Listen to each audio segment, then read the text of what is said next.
orou pela família? Já orou pela família pastoral? Ore pela família pastoral. Nós precisamos de oração. Nós precisamos de graça. Graça e misericórdia. Nós precisamos da ajuda do Espírito Santo de Deus para muita coisa, principalmente, essencialmente, para nos mantermos no ministério. Estatisticamente, um pastor nazareno, 11 anos de ministério, normalmente ele está desistindo. Faz 15 anos que eu estou no ministério, então eu já passei desse pico. Graças a Deus, né? 11 anos como titular, né? Mas há 15 anos eu sou pastor. E é uma triste constatação. Eu estou falando da realidade de pastores nazarenos, não pastores de outras denominações.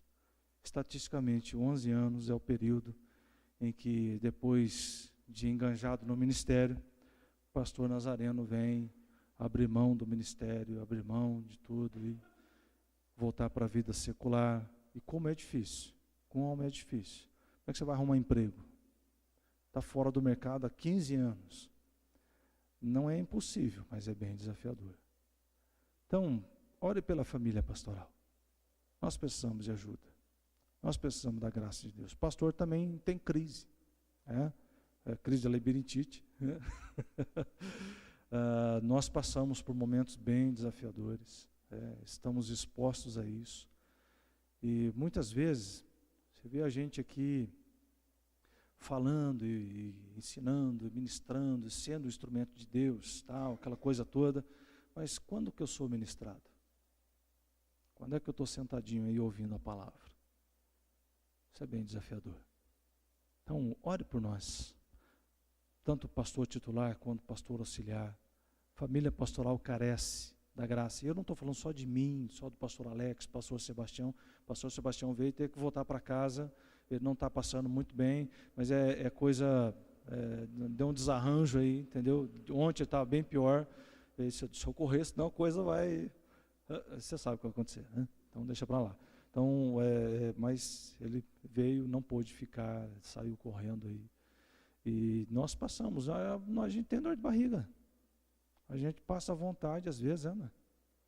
Às vezes os filhos querem algumas coisas que a gente não pode comprar. Então, às vezes você quer fazer uma surpresa para a esposa, às vezes não dá, né? Por exemplo, não vou comprar caviar para minha esposa, ela não gosta. Senão ela ia passar vontade mesmo. É caro demais, né?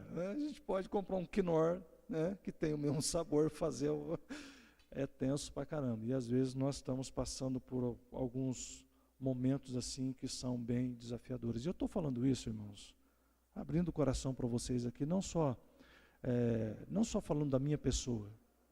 Aqui eu estou falando de todos os pastores nazarenos do nosso distrito, do Brasil e ao redor do mundo. Nós precisamos orar pela família pastoral. Então, ore. Nós agradecemos humildemente e imensamente. Precisamos da graça de Deus. Amém. Senhor nosso Deus e nosso Pai, gratos pela Tua misericórdia somos, gratos pelo Teu amor estamos.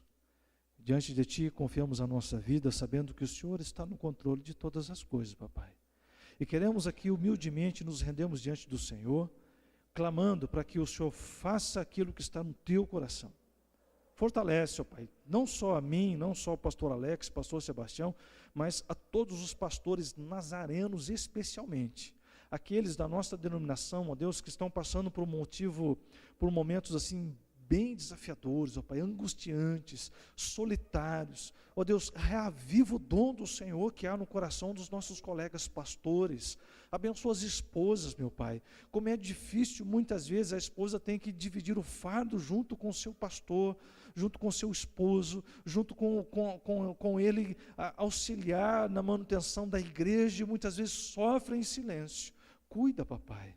restaura a alegria do ministério, restaura a alegria de viver na tua presença, e que nós possamos colher frutos maravilhosos, como esses que aqui estão, que são o teu povo, Senhor. O teu povo é um fruto que o Senhor nos deu, essas ovelhas que o Senhor nos dá a responsabilidade, a hombridade, Pai, e a honra de podermos cuidar em nome do Senhor. Capacita-nos.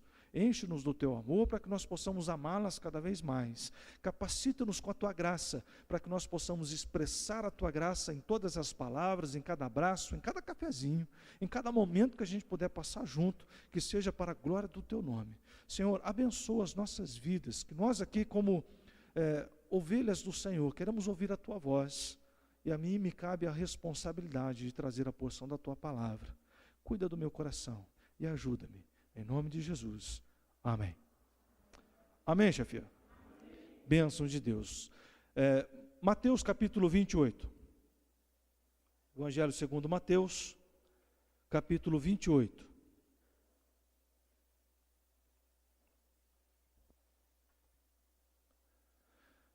Você já fez uma grande jornada na vida?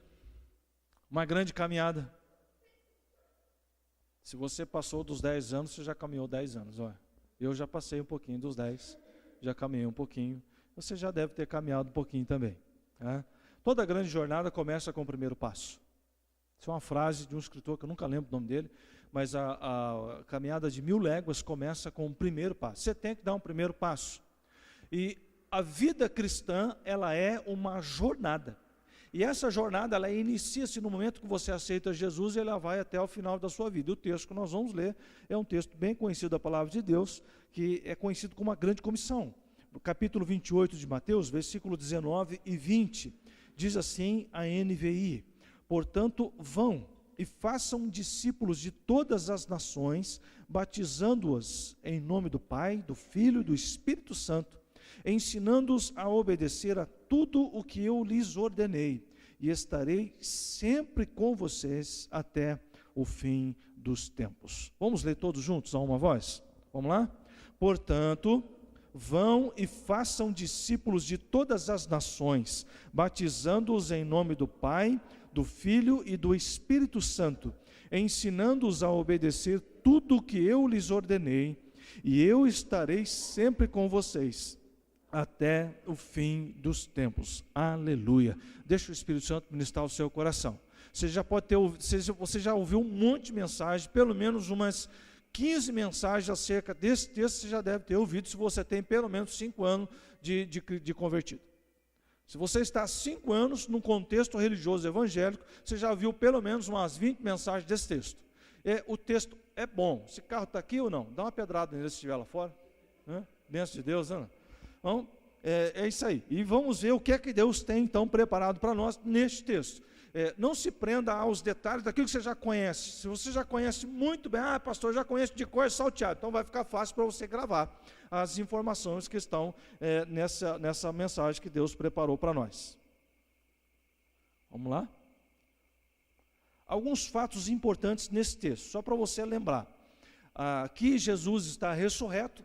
Jesus já havia morrido, ressuscitado e está falando aos seus discípulos. Tá? Primeira coisa que nós vemos aqui é que Jesus havia morrido e ressuscitado. Você vai ver em Mateus capítulo 16, aquele texto onde Jesus vai perguntar para os discípulos assim: o que é que o povo está dizendo que eu sou? E uns dizem que o senhor é Elias, uns dizem que o senhor é um dos profetas do Antigo Testamento, uns falam outra coisa, e vocês? E todo mundo ficou naquele silêncio, aquele medinho de falar danado, porque era o mestre que estava perguntando, e Pedro vai dizer assim: tu és o Cristo, o Filho do Deus vivo.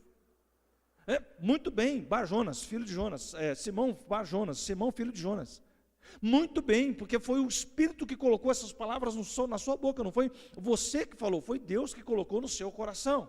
É interessante que, à medida que Jesus vai falando, ele chega lá no versículo 1 e diz assim: olha, agora eu vou para Jerusalém e eu vou ser acusado injustamente, vou ser julgado e vou ser sentenciado à morte, eu vou morrer e vou ressuscitar para dar continuidade ao plano salvífico de Deus para toda a humanidade.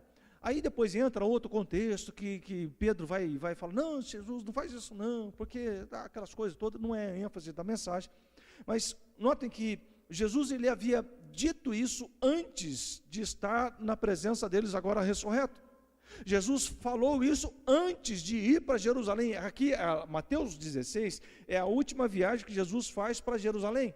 E dali ele não volta mais, dali acontecem todas essas coisas. E Jesus prediz a sua morte cirurgicamente. Ele fala: vou ser acusado, vou ser preso, vou ser castigado, sentenciado e vou ser executado. Vou morrer e depois de 3 dias ressuscitarei. E, de fato, Jesus ressuscitou dos mortos. Isso é um fato. Se você tem alguma dificuldade com isso, ser cristão para você não lhe cabe. Isso não é pela fé que a gente entende esses conceitos. A segunda coisa importante, entre tantas outras, é que Jesus deu-lhes uma promessa. Em Lucas, capítulo 24, versículo 49, agora Jesus já ressurreto, Jesus ele aparece entre os seus discípulos. O povo estava lá, comendo peixinho nervoso pra caramba, porque estavam fugindo da ira dos judeus. Os judeus estavam perseguindo os seguidores da seita desse Jesus aí. E eles estavam perseguindo, querendo prender, bater, e em alguns casos até tirar a vida. Então os discípulos, que estavam mais próximos a Jesus, esconderam tudo. Jesus aparece no meio deles. Essa narrativa de Lucas, ela aparece, é o mesmo episódio que está lá em João capítulo 21, só com narrativas diferenciadas. Aí em Lucas vai dizer assim: eis que envio sobre vós a promessa de meu Pai, mas esperai na cidade, até que do alto sejais revestidos de poder. Então Jesus, ele faz uma promessa, e a promessa de Jesus é uma promessa de quem disse que morreria e ressuscitaria, e ele morreu de fato, e ele ressuscitou, aleluia. E quando ele ressurreto, ele vem e começa então a compartilhar uma promessa. E se ele está falando dessa promessa, a promessa lá é confiável ou não? É ou não é? Muito, muito.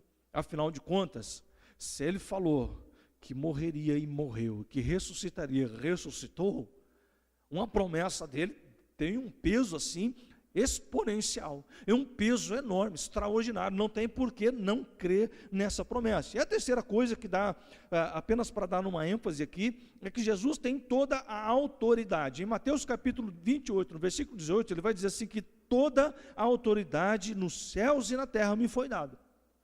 Toda, o que é toda? É toda a autoridade.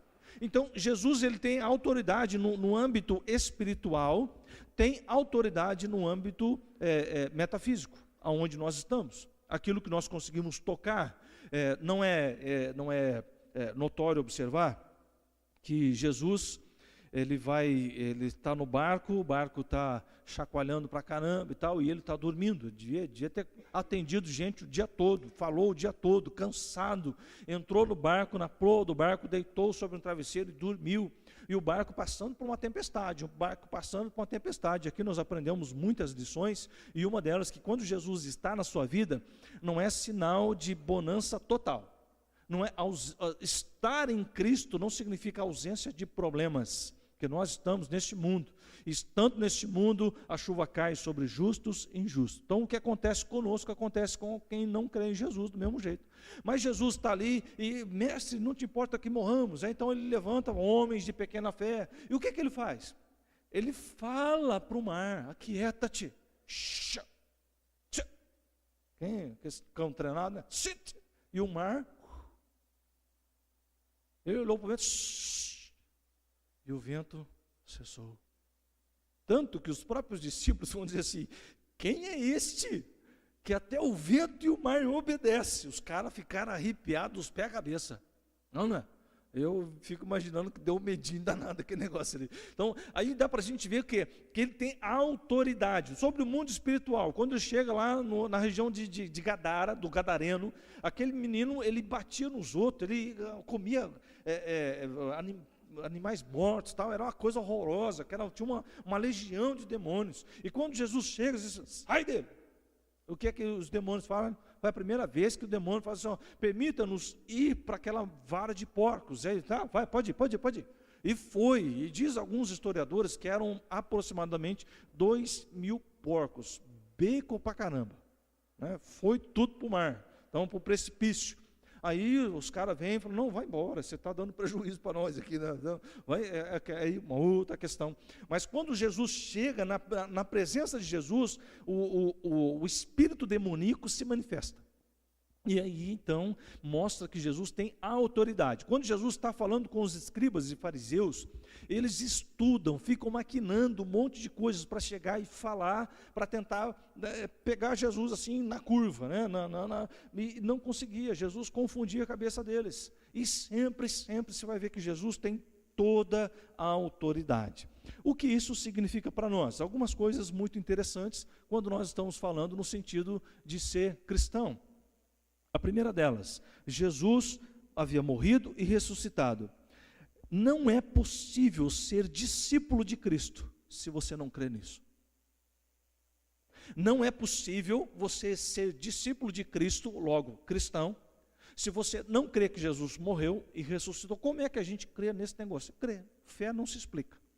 A Bíblia não é um livro de definições. A Bíblia é um livro que nos ensina a viver conforme a vontade de Deus. É um livro que fala da vontade de Deus. Ah, pastor, foi escrito por homens, inspirados pelo Espírito Santo. E pela fé nós cremos, de Gênesis a Apocalipse. É pela fé. Porque se você duvida de uma parte, nenhuma outra parte da Bíblia faz sentido para você. Não tem um peso, não tem sentido. Precisamos crer. E a palavra de Deus diz que é notório, Jesus morreu na cruz. Morreu.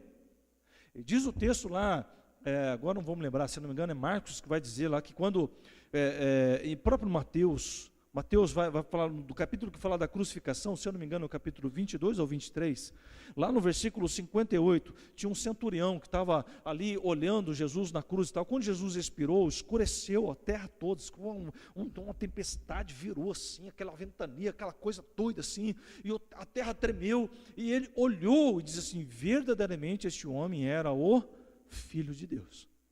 Verdadeiramente, não dá para duvidar.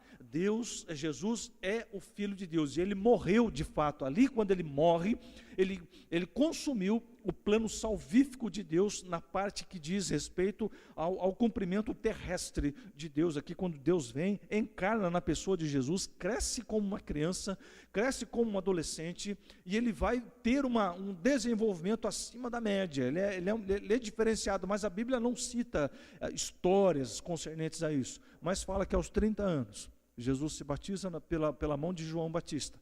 E quando ele chega perto de João Batista diz assim, como que eu vou te batizar? Mestre, como que eu vou fazer? Não dá, é incabível, eu não posso fazer isso. E Jesus assim, João, faz o seguinte, vamos fazer desse jeito, tá? Vamos fazer desse jeito, depois eu te explico. Tá? E ele batiza, então, já imaginou você batizar o mestre? Batizar o próprio Jesus. Aí nós começamos a entender o que o mestre faz para que o seu discípulo siga o exemplo. É muito interessante que você vai ver que mais para frente Lucas vai dizer que Jesus batizava mais do que João, mas não era bem Jesus que batizava, mas eram os seus discípulos. Jesus então trazia o povo batizado, e a coisa ia caminhando nesse sentido aí. Não é possível você ser cristão se você não crê que Jesus morreu e ressuscitou. A segunda coisa, esta promessa ela é direcionada aos discípulos de Cristo. Então, se você não crê que Jesus ressuscitou, como você pode requerer as promessas de Deus? É uma incongruência, uma incoerência você dizer assim, não, eu quero ser abençoado por Deus, amém, glória a Deus, aleluia. Quem é que não quer ser abençoado por Deus? Não, todo mundo quer ser abençoado por Deus, mas eu não acredito nessa história que Jesus morreu e ressuscitou. Peraí, então você quer os benefícios do cristianismo, mas não quer os comprometimentos que o cristianismo traz? Me explica que mágica é essa?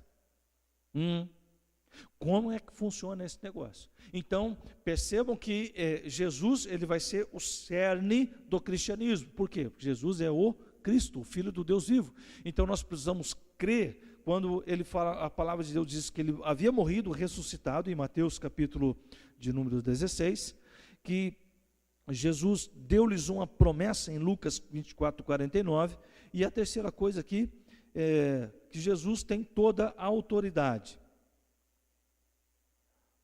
somos revestidos desta autoridade quando cheios do Espírito Santo.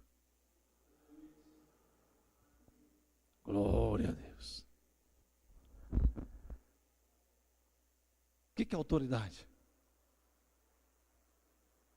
Autoridade tem muito a ver com respeito.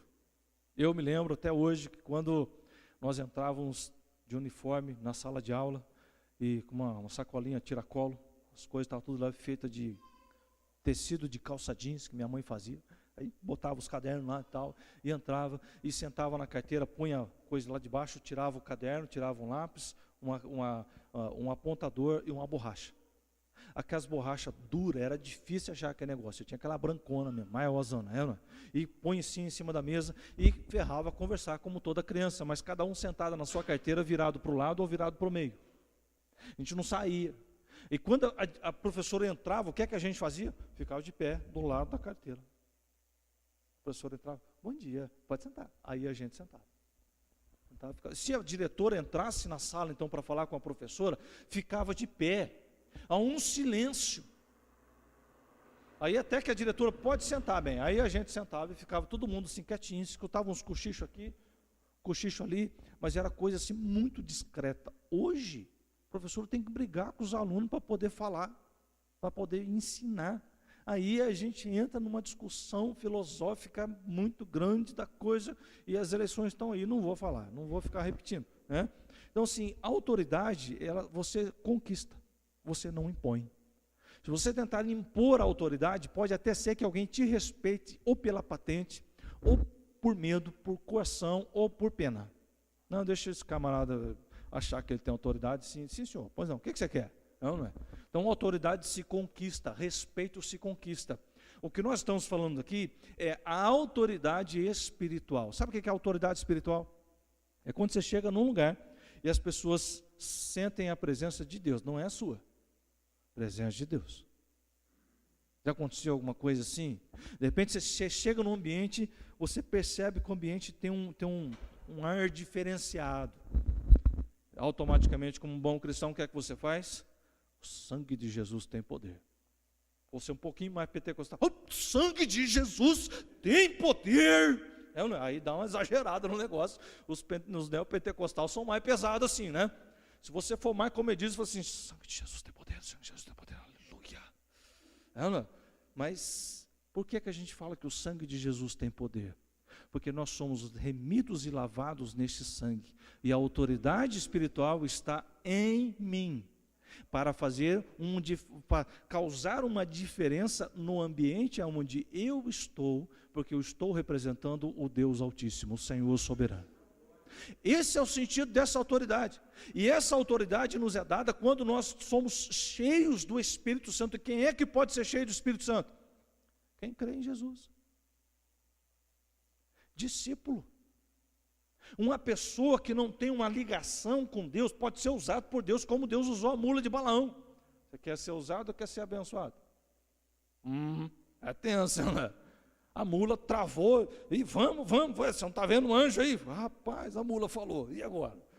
E falou, foi boca de Deus, Deus usou a mula para falar, mas Deus não quer nos usar como Ele usa qualquer elemento da natureza, Ele quer fazer morada no nosso coração, de tal maneira que essa autoridade, nós vamos ser revestidos dessa autoridade, e essa autoridade, toda a autoridade de Jesus, ele passa a ser toda a autoridade impressa em nós, pelo Espírito Santo. E aí quando você ora, expulsando um demônio, o demônio vai embora. Um amigo compartilhou uma experiência comigo, que ele acordou de madrugada e sentiu uma opressão tremenda, se sentiu assim oprimido, ele sentou na cama, assim, apertava a cama, ele não conseguia se movimentar. Ele não conseguia se mexer.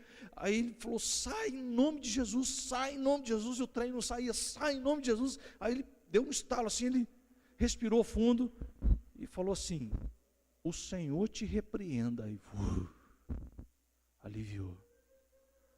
É lógico que vai para o joelho, né? Dá um medinho, dá nada dessas coisas. Aí você vai para o joelho e ora e consagra mais, aleluia.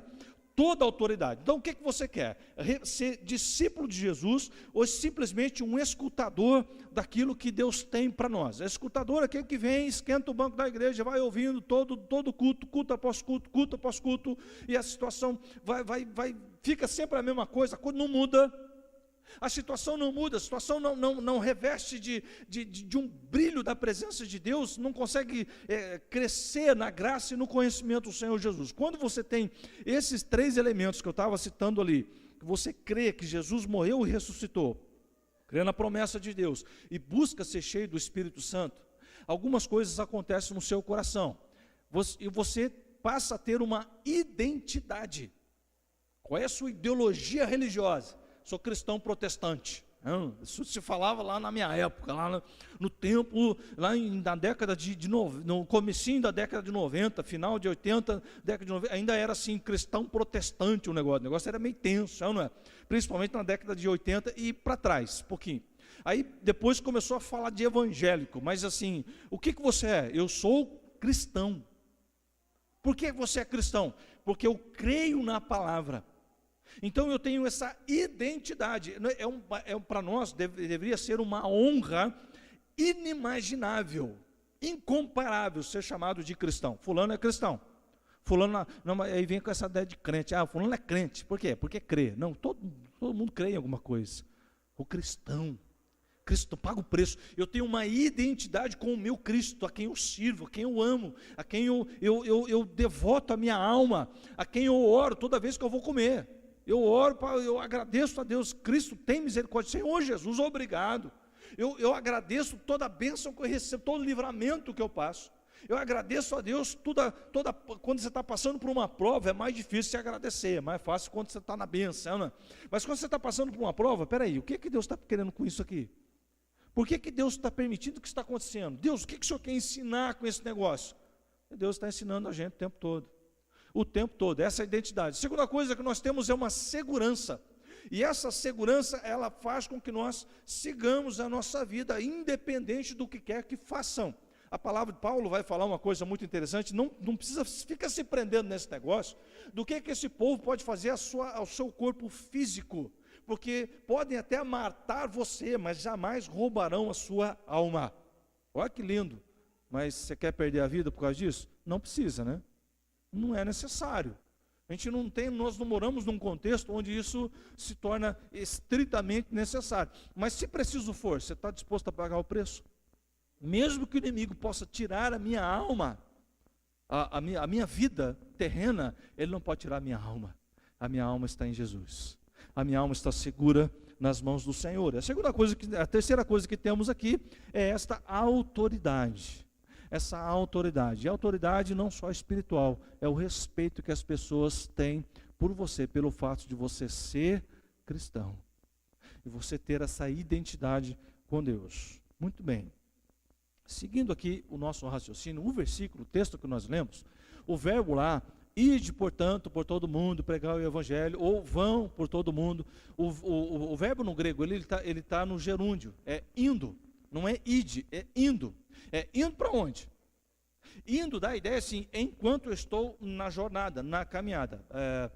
Eu, lendo o livro do Oswald Smith, Paixão pelas Almas, indico você ler, o livro é fantástico, muito bacana. E eu lendo lá a história de uma família que acordava muito cedo, no sábado, assim, praticamente madrugada, primeira hora da madrugada, e viajava 50 quilômetros, pai, a mãe e 4 filhos, para assistir o culto na igreja. Aí quando eles chegavam lá, tinha o culto e tal, não sei o quê, e os irmãos da igreja ali, na comunhão. Quando acabava o culto, no momento da presença de Deus, eles diziam assim, pastor, prega de novo. Prega de novo.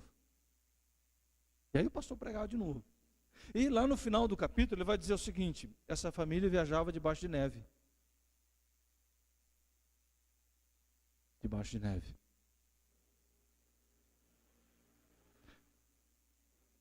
Debaixo de neve. E aí nós estamos reclamando do que mesmo?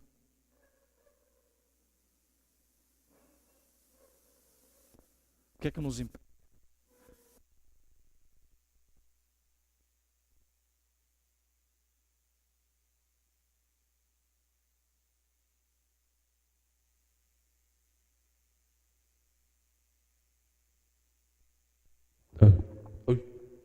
O que é que nos impede de estar na presença de Deus? O que é que tem impedido você de se dedicar na obra do Senhor? Indo, tá bom, dá a ideia de eu estar caminhando. Depois, deixa eu concluir a ideia. Depois que eu li esse... diminui daí, senão... Tá, dá uma regulada. Depois que eu li esse capítulo desse livro, eu me desafiei a vir da minha casa até aqui a pé. São 13 quilômetros. E um dia peguei água, botei a mochila nas costas, um tênis bem confortável e vim. Foram 2 horas e 35 minutos de caminhada. E enquanto eu caminhava, eu dizia: Deus, como o Senhor abençoa aquela família. Deus, como o Senhor for bom. Deus, como o Senhor é misericordioso. Deus, obrigado pelo meu carro. Deus, obrigado porque eu tenho carta, eu posso dirigir. Obrigado, meu Deus, porque eu posso pôr combustível, eu posso buscar minha família. Obrigado. Quando eu lembrava, imagina você levar 4 crianças debaixo da neve, irmão. Caminhar na neve. 50 quilômetros, é longe pra dedéu. Daqui em Limeira, mais ou menos. Uns 40 quilômetros de Limeira. Um pouquinho para lá de Limeira. A pé. Para ouvir a palavra de Deus. Então, o quanto nós estamos sendo desafiados a esse indo. E indo aqui, para onde? Vamos lá, vamos dar direção para o negócio. Indo para Nova Jerusalém, amém? Vamos para Nova Jerusalém? Vamos para Nova Jerusalém, aleluia, glória a Deus, a cidade de Deus, a cidade que Deus preparou para nós estamos indo para lá, gente. E enquanto nós estamos caminhando, enquanto nós estamos indo para Nova Jerusalém, agora quem está indo para Nova Jerusalém? Discípulo. Se você não é discípulo de Cristo, você não está indo para Nova Jerusalém, você está indo no embalo, você está aí no meio da galera e tal, e quando Jesus voltar, não vai. Tem muita gente pensando que está dentro de um contexto religioso, evangélico, eu estou cumprindo todos os requisitos para ir para Nova Jerusalém. Você está muito enganado, você tem que ser discípulo. Você tem que ser discípulo. Enquanto vivemos na bendita esperança da volta de Jesus, nós vamos vivendo como discípulos. Amém? Vocês estão entendendo isso ou não? Posso continuar ou não? Beleza? Vamos lá. Então, enquanto nós estamos vivendo na bendita esperança da volta de Jesus, nós estamos praticando, exercitando. Aqui ele vai falar de algumas coisas muito interessantes. Façam discípulos. A ideia é, enquanto eu estou indo para Nova Jerusalém, eu vou fazendo discípulos. Se você não é discípulo, você não pode fazer discípulo. Se você não é discípulo, você não pode fazer discípulo. Ok, vamos lá. O que é fazer discípulo? Dá uma olhada para essa imagem.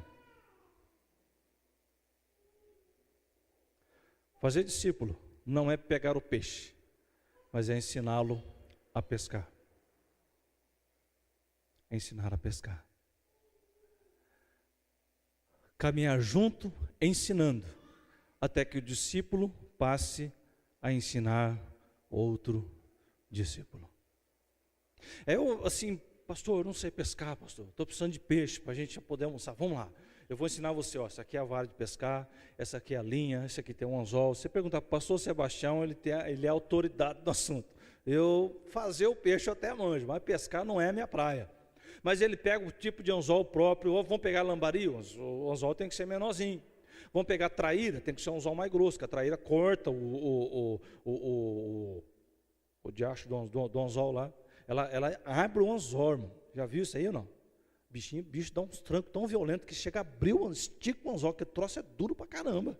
E consegue. Então você tem que pegar o anzol correto. Aí você vai ensinando, ele começa. Primeiro vai, não está pegando. O que está acontecendo? O anzol está trocado, troca de anzol. Não está pegando ainda. Vem cá, está usando minhoca ou está usando isca pronta? Isca pronta, tá? Põe isca viva para você ver. Aí a coisa pega, tal. Então vai aprendendo.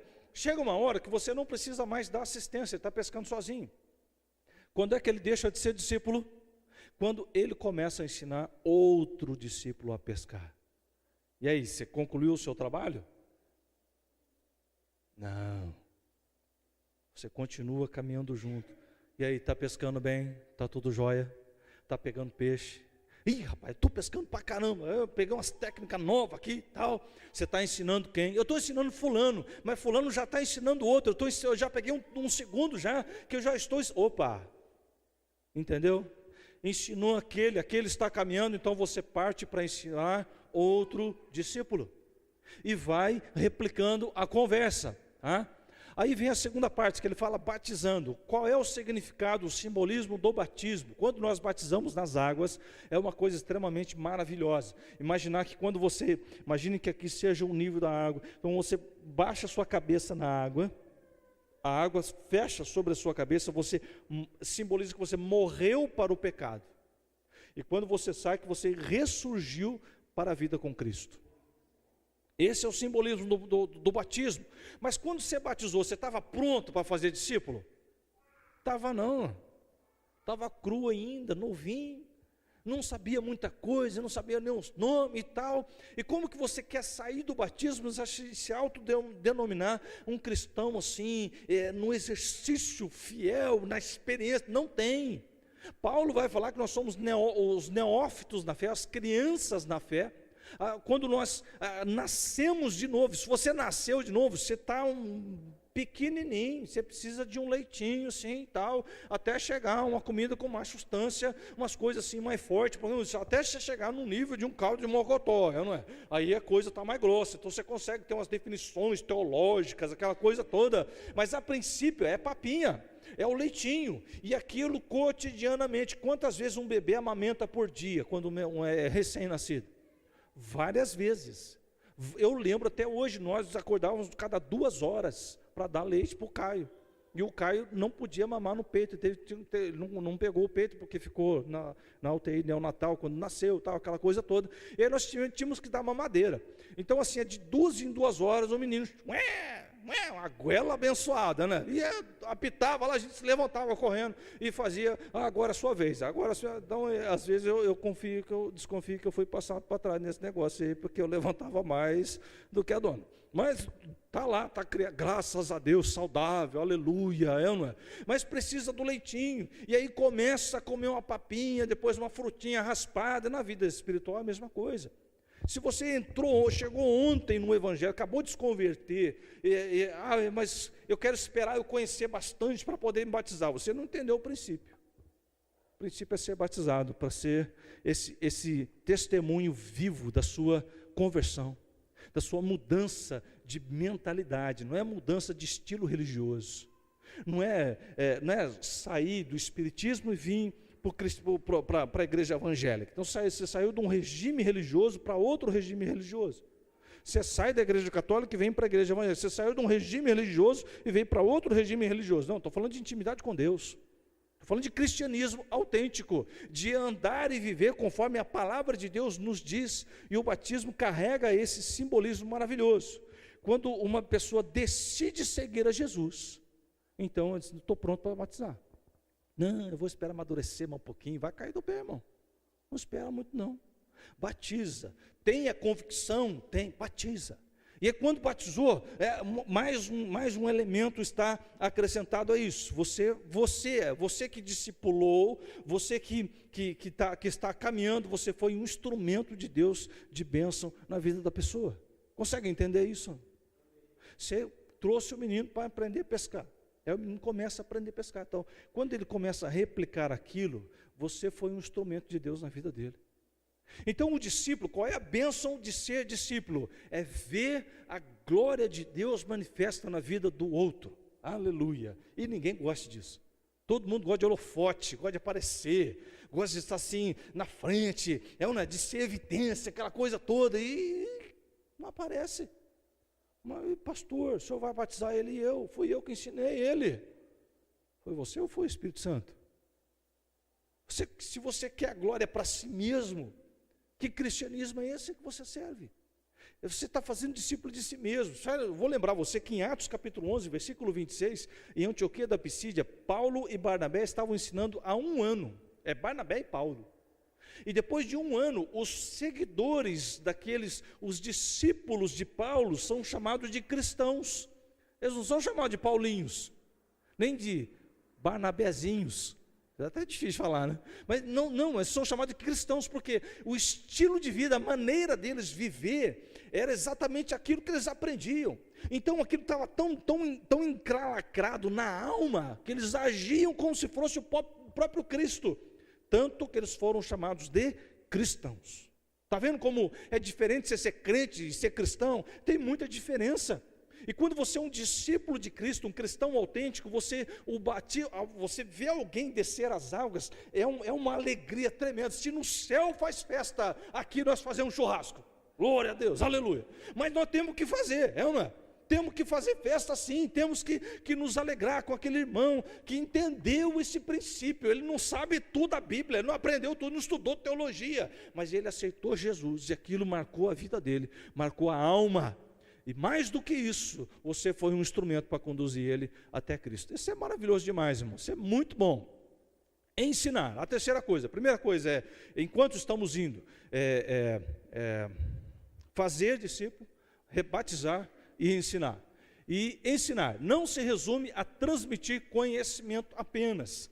Não é só você transmitir conhecimento, falar, olha, isso aqui é Gênesis, de Gênesis, Apocalipse e a Torá, de Gênesis até aos 5 primeiros livros da Bíblia, a Torá, e o Antigo Testamento é dividido assim e tal. Não é só você carregar de informação, não é você falar, engatar uma quinta e mandar aquela verborragia evangélica e encher a cabeça do povo de coisa. As coisas são importantes, cada uma tem o seu devido tempo, tem o seu devido momento. Mas o que ensinar aqui tem a ver é compartilhar experiência. É dizer assim, olha, quando você for cheio do Espírito Santo, é porque você já foi? Já. O que aconteceu, hein? Ah, meu amigo, aquele momento a gente estava orando, estávamos todos ali, orando, clamando a Deus, e de repente, nós sentimos uma presença tão poderosa do Espírito Santo. Foi um troço doido assim, ó. Eu senti até uns arrepios, o negócio foi louco, e de repente eu senti uma alegria tão intensa, tão grande, que o meu coração começou a arder assim, ó, mas aquilo não doía, mas eu senti o coração, e ali eu percebi que eu fui cheio do Espírito Santo, e quando eu olhei do lado, os meus amigos também estavam todo mundo assim. Rapaz, foi um troço tremendo demais, foi maravilhoso, foi uma experiência assim. Mas eu posso passar por isso? Pode. Vamos orar. Vamos orar. Mas qual é o caminho? Vem cá que eu vou te mostrar. Por que eu vou te mostrar? Porque eu passei por esse caminho. Passei por essa experiência. Eu passei por isso. Então eu posso ensinar a você exatamente qual é o caminho a seguir. Olha que imagem tremenda. O que é que te vem à mente quando você vê uma imagem dessa? O legado, fruto, experiência. Vamos sujar a mão na terra aqui. Então você está pegando um neófito na fé, um novo convertido, levando ele como se fosse uma criancinha, e ensinando ele a semear a palavra de Deus. E nesse semear a palavra de Deus, você está transmitindo um legado de que Deus é bom, Deus é misericordioso. Quando nós fazemos isso, cumprindo lá, o indo, né? Indo aonde? No amor, até que eu encontre uma oportunidade. Estamos indo para a Nova Jerusalém, então nós vamos aonde? No amor de Deus. Até que eu encontro uma oportunidade de discipular alguém, de ensinar alguém. Olha que tremendo, gente. Isso é maravilhoso. A segunda coisa que ele fala aqui é batizando na alegria, até que a graça de Deus seja uma realidade.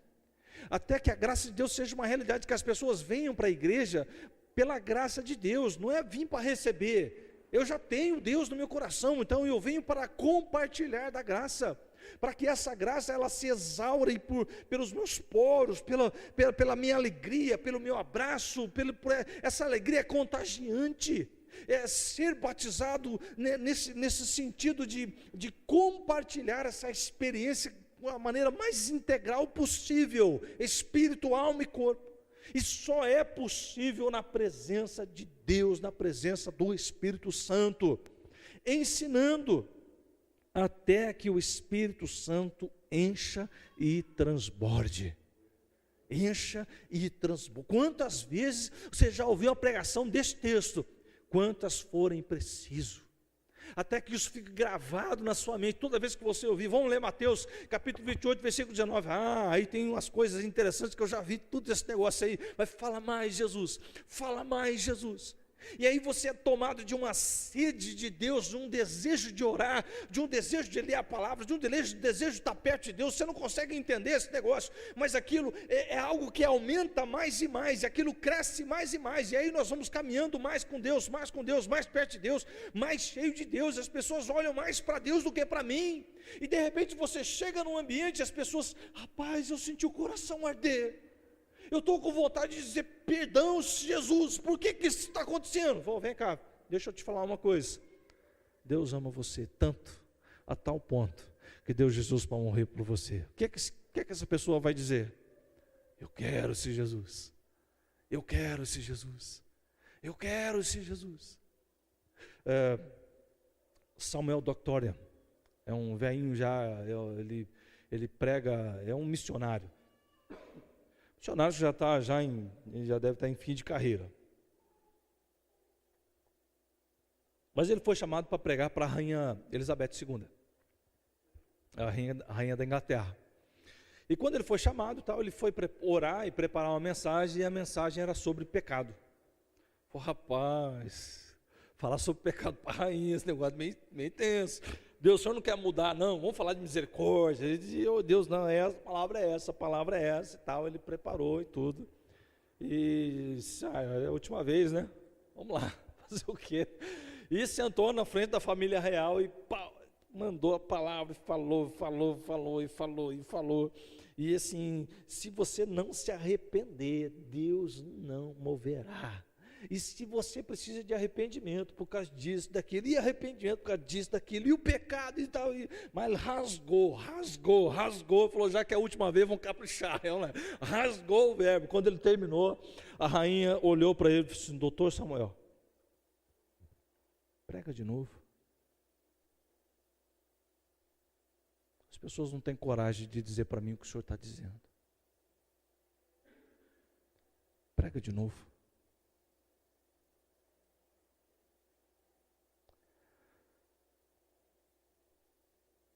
Indo no amor, batizando na alegria, ensinando até que o Espírito Santo encha o seu coração e o coração da pessoa.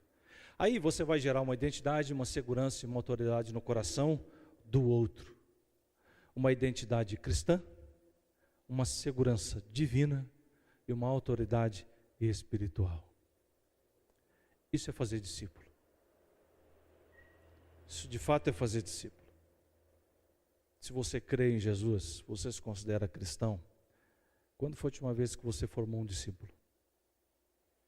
Quantos discípulos você pode dizer que você, de fato, conduziu até Cristo?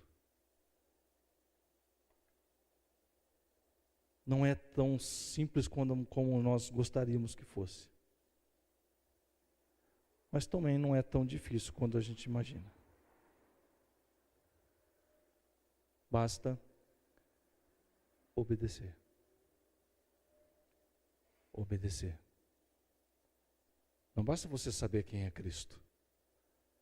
Precisa amar Jesus de fato.